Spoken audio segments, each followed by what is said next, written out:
Well, I just had this end piece to, this end nose rib to put in. I was waiting for some clamps that had some nibs, little nubs on the back side here, holding them in.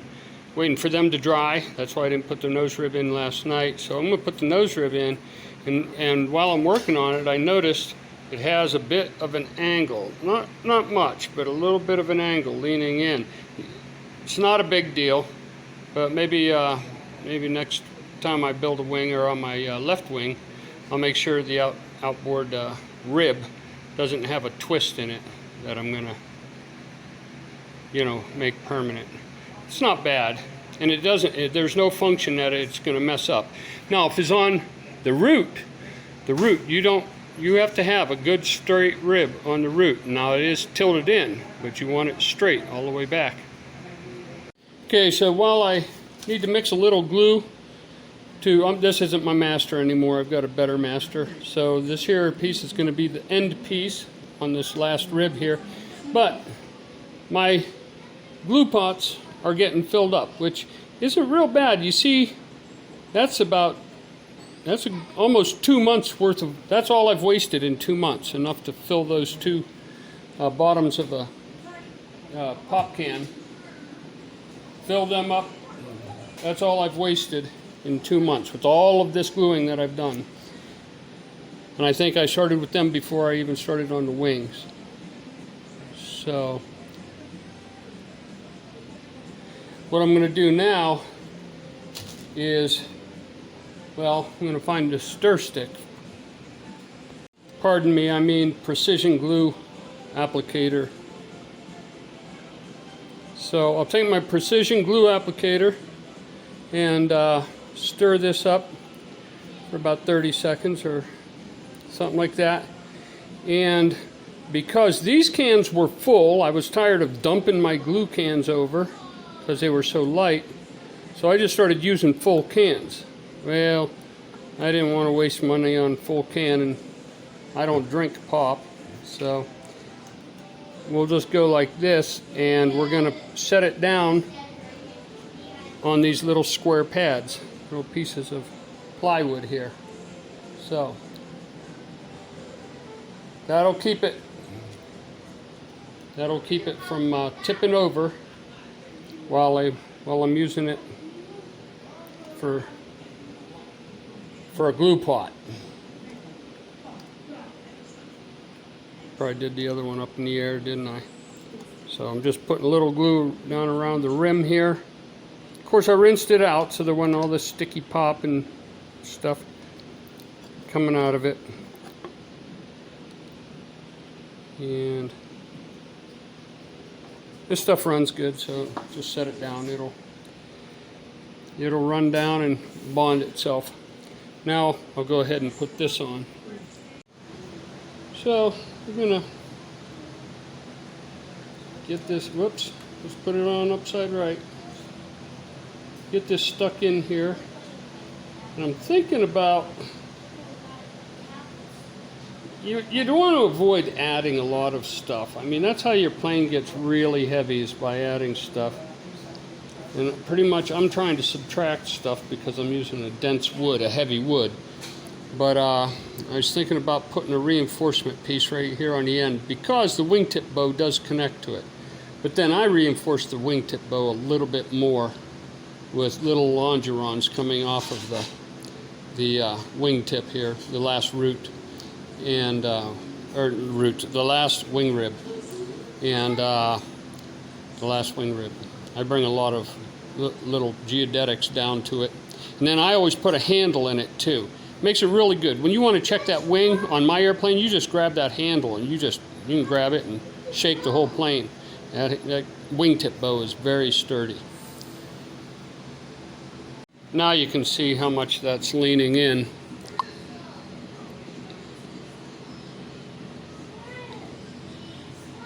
There it looks.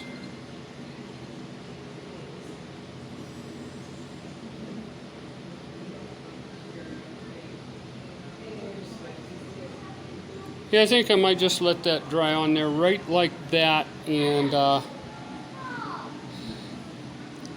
yeah, maybe I'll scab a piece of geodetic on the end of it right there, because nothing else goes right there. Well, I'll double check first. No, just this here piece of geodetic comes on through and touches on the wingtip bow. Or actually, that's a block.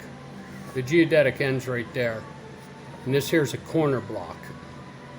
And this actually has a screw that goes into the end of it. Of course, that doesn't give you any strength. It basically holds it there in place while this here glue right here dries. And you want this block fit real tight, the exact same profile. You got a little bit of a bent bow right there, that there block should have that exact same little bow. And then I always have extra geodetic come in here, top and bottom, rib cap, and then I'll have, of course, those ones, and I guess that's it. But right in here, I'll make a handle between these two, and that's about the center of gravity. Also on the wing is just 3 or 4 inches behind the spar, main spar. Once it's finished, whenever it's all finished and fabric. Okay, so let's have a competition here. Not many of you watch these or comment, but those of you that do, let's have a competition and see who can get the closest to the weight.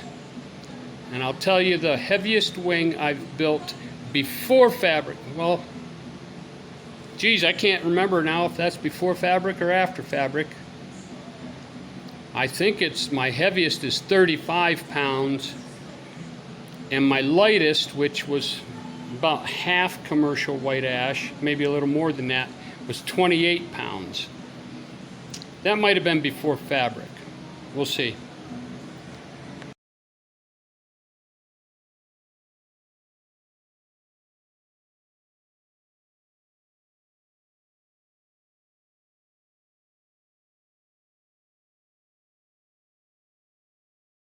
This will be a very solid joint. And of course, I'll just sand that part sticking out on the top there. I'll sand that right off. As I will all of these rib tips, nose tips. These will all be sanded down even so that they blend right up onto there. Now here's one of my lessons I like to teach by a bad example. I'm like the Papa Bear, Bernstein Bear. Why didn't I put a piece of cellophane in between these? I've got tons of cellophane, or even this wax paper sitting on the table right there.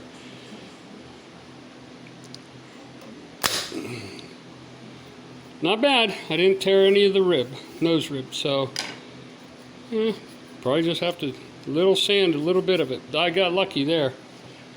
But yeah, always, if you're going to use something like that, put some wax paper or cellophane between them.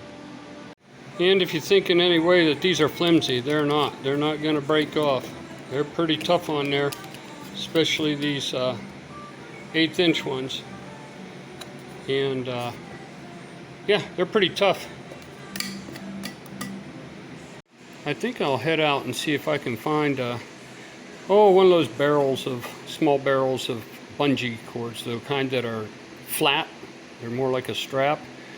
So I can hook them here and wrap around the nose and back to here, just to keep the shape of the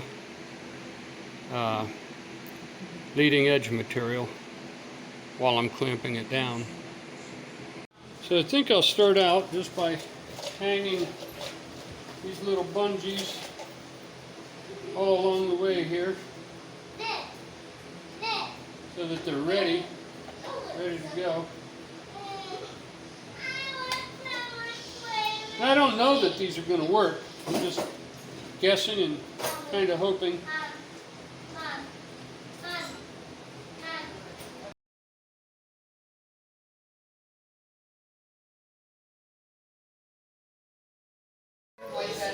Well, I got it soaking wet.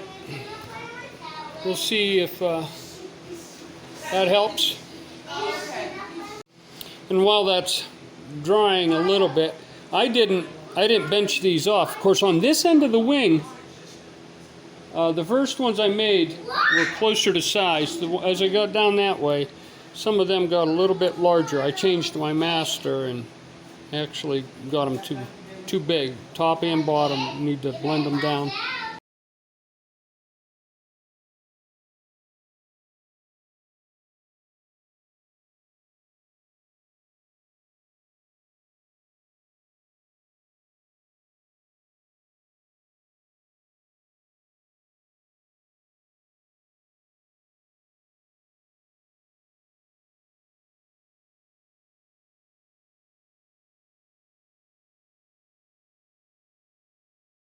I don't know if you could tell, but I was being pretty rough with them. I wasn't taking easy on them, at least. When you finally make that perfect glue applicator stick, you'll see what I mean. I don't know if this is the perfect one, but it's long. You can actually reach in places.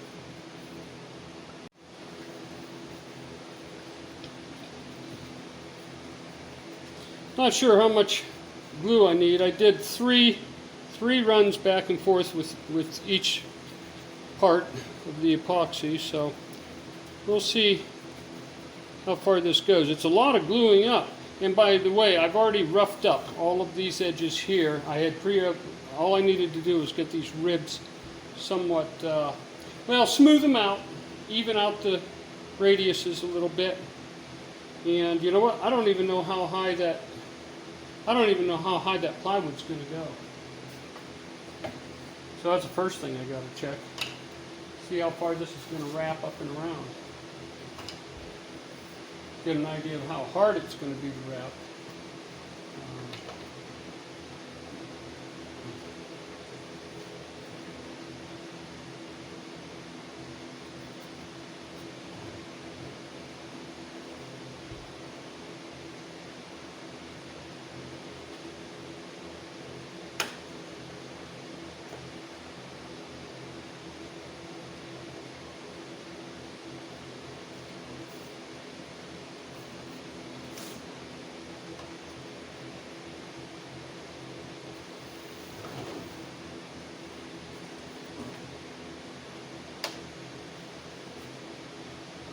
Sorry, probably should have separated this in case fast forward, but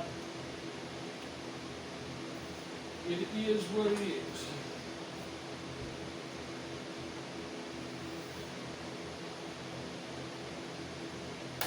So two things we're learning right now. One, how high this wraps up and around, and how difficult it's going to be to hold down. I'll probably need tighter clamps than those little clamps. See if I can kind of squeeze it myself. That's pretty tight. It looks like it's only going to go up maybe, I'd say maybe 1/4 of an inch. It's only going to go up on here about 1/4 of an inch. Alright, so you know that. You know, this is one of those things where I probably should invest a little more time dry fitting and checking how this is going to go together before I start gluing it up. So I'm gonna get some tighter clamps, some better clamps, and maybe wrap it right around as if it's glued, and then pull it back off and then glue it up. That glue hopefully will hold, and it won't take me that long. Okay, so I got a ton of clamps on it.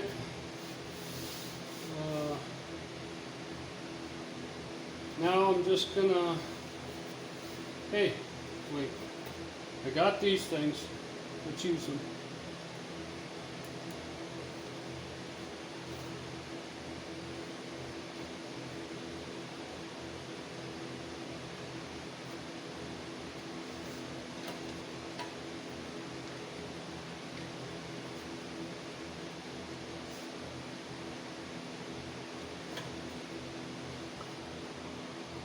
Okay, we got a perfect blend at the root end. And of course, this top part here will be shaved off because of the angle on the root. that gives us our dihedral. But see where I missed this rib? Evidently I didn't have it lined up with the bottom of the root. So what I'm going to do to fix this is I'm going to glue this piece in right along the edge of this. I'll just butt it right up against it, put it right in there, and it'll be glued to the leading edge. It'll be all good. But so far this is working real good. I'll go ahead and finish this up and see how well it wraps around there. I would say that works really good. So I think I'll go ahead and pull that all off and glue up that one piece of nose rib down there. I think I'll just glue it up and redo it just the way I have it there. Let's see, I'll take a pencil first and I'll draw a pencil line across there. That way I know how high to glue the ribs. No sense in just slathering glue up the face of the rib.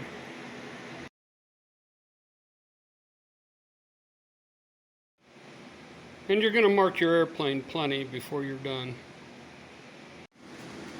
So to put this one on, I cut it a little bit big. I traced it and cut it out a little bit big. So now I'll just trace around the outside of it with a pencil. And then I'll just sand it perfectly even with the rib that's in there. So this glue is still good enough to glue this piece on, glue it to this other one. For some reason, by the way, I took my master and I laid it beside this one, and this one was huge, like 1/8 of an inch all the way around. I don't know why it was so much bigger. I checked my master to every single one of the other ribs, and they're all really close to the master. For some reason, this one was way big. And so I trimmed it down and trimmed this one to it, and it's like a dead match. So we're just gonna find something to clamp it up in there. Clamp this in against it, get a little spacer and reach a clamp from back there. That way we don't have to wait for this to dry before trying to get that rib on. Or I mean that leading edge on.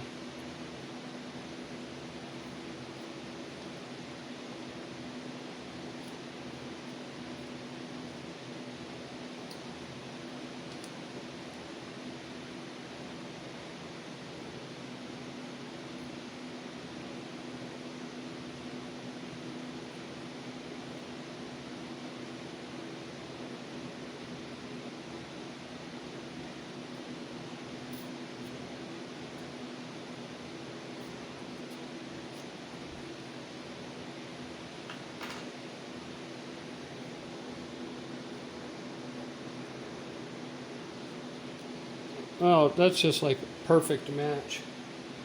And see, maybe one of these clamps will reach around it. Clamp it together.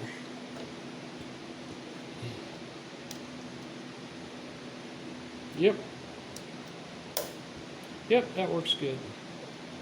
Perfect. Well, it's not gonna, probably not gonna get a clamp out here, but this here will be plenty good enough for our purposes. Yep. There we go. Good.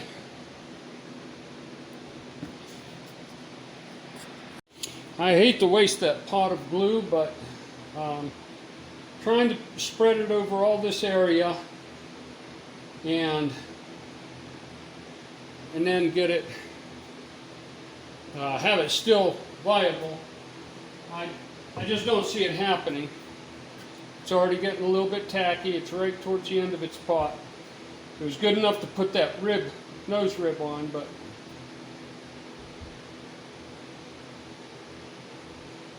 I'll just let it, it's just a loss we'll have to take. It's not a big deal, you just don't want to do it a lot.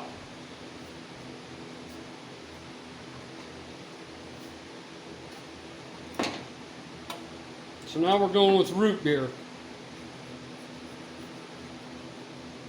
A and W.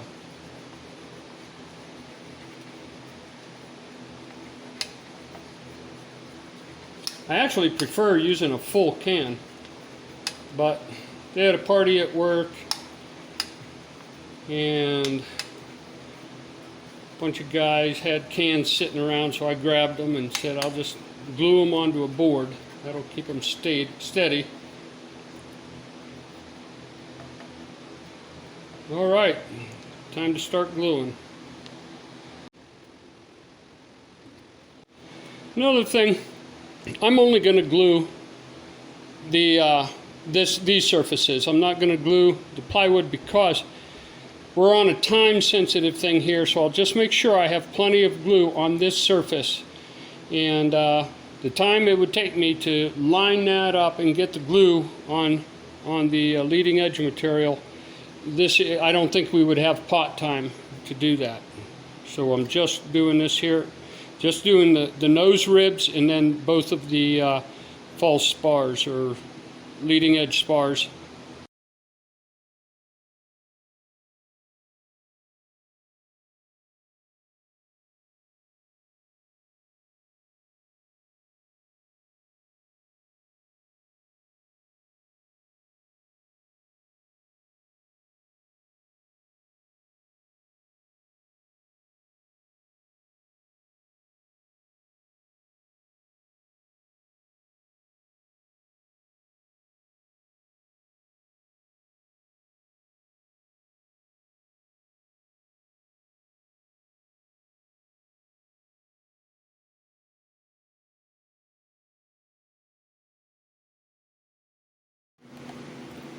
It looks beautiful.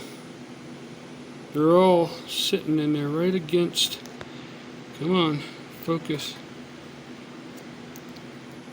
Anyways, it's sitting really tight against the ribs, or against the nose ribs.